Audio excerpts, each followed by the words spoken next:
Hello and welcome to the 8th class of the Absolute Beginner Spanish course on SpanishIsGreat.com. We are going to start learning nouns. We are like just the same way we did with verbs, like we started explaining what are verbs, or also with pronouns, etc., etc. We are going to see what are nouns, how they work, etc. Okay, so pretty much what we are going to study is common endings, plurals, how to form the plurals, and gender. This is something important and at first quite hard for English native speakers, okay? Okay, so let's start with the basics.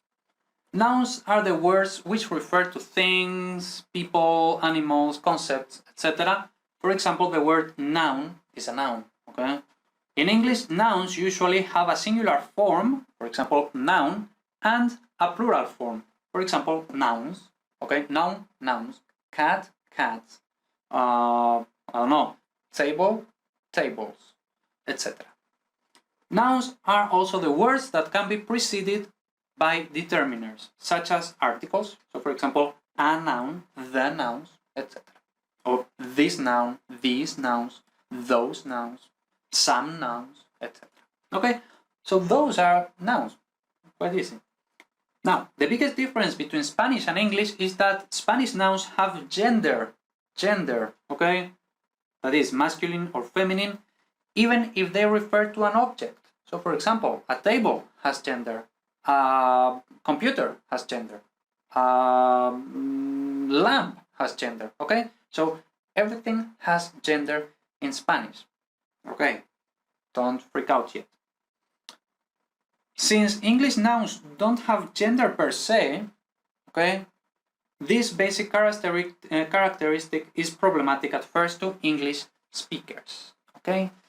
So, I mean, of course, there are a few nouns in English which have gender per se, like, for example, let's say, I mean, depending also on the grammatical theory that you use, but for example, man, we would say that man has masculine gender and woman has feminine gender, but then table, chair, door, computer, screen, TV, they don't have gender, no? Like most of the nouns don't have gender. Okay, so we said in Spanish all of the nouns have gender. Okay, so let's see. The first thing we have to understand is that gender doesn't refer to biology. This is super important. Gender doesn't refer to biology, but to grammar. Of course, we are not here talking about sociology. We are not talking about, you know, we are here to talk about language, okay, about Spanish. So we are not going into more details, which is not what we are here for, no? But gender doesn't refer to biology, but to grammar. That's why we could also talk about grammatical gender, okay? So it's the same. We say gender is the same as grammatical gender, but gender is shorter, okay? Only with living beings does grammatical gender coincide with biological gender, which in Spanish would be rather sex, like sexo, el sexo biológico. With objects, however, there's no biological gender, but there's always grammatical gender. So for example, a table, una mesa, of course, it doesn't have biological gender, obviously, but it's la mesa, feminine, okay? The word for woman is mujer, which obviously is feminine, la mujer. The word for man is hombre, which is masculine, el hombre. That's easy. However, the word for table is mesa, la mesa, feminine, and the word for book is libro, which is masculine, el libro. Okay? Then, of course, you might be wondering, why would a table be feminine and a book masculine? Well, just like that, okay? We'll see that there's actually some reason, but okay. When you learn a noun, and this is super important, okay? This is super important. When you learn a noun in Spanish, you shouldn't just learn its spelling, pronunciation, and meaning, which is what most people do. Like, They learn the spelling, and then, of course, from the spelling, they can detect the pronunciation, and they learn what it means. No, you also have to learn another thing, which is its gender. Okay? So, for example, let's see. If we say mesa, if we say libro, we will see that most of the times, if a noun ends with a, it's going to be feminine. If a noun ends with o, it's going to be masculine. Then, for example, what happens if I say diente, and then I have noche, like tooth, night, no? So we have the same ending, e. Diente is el diente, masculine. Noche is la noche, feminine. Okay, so with a and o, it's easy, but with other endings, we don't really know. Okay, so we have to learn it by heart. We have to learn by heart that diente is masculine and noche is feminine. There's no reason, it's just like that. Okay, so elaborating a bit more on this, common gender endings. Around half, this percentage is totally invented by me. I made it up, but let's say half of the nouns are quite straightforward when it comes to gender, since you can get it from its ending, okay? As a rule of thumb, this is the basic correspondence between the ending of a noun and its gender. It ends with a, is feminine, niña, girl. It ends with o, masculine, niño, boy. Quite easy, no? Of course, there are some exceptions that you'll learn on the way, such as mano, which you would say is el mano, but no, it's la mano, it's feminine, just because. Or problema, you would say is la problema, but no, it's el problema, just because. Okay? Then you will find that around the other half of the words don't fall into any of those two endings. We can't know the gender of those words beforehand. That's why we have to just learn them, okay?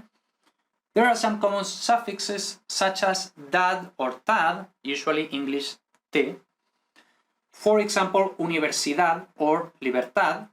You can imagine that this is university and this is liberty, no? Which are always feminine, no? So there are some suffixes, no?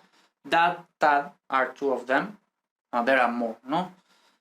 You just have to be finding them and learning them. So, for example, dad and tad, always feminine. Other than these cases with common suffixes, you must learn genders by heart. Okay.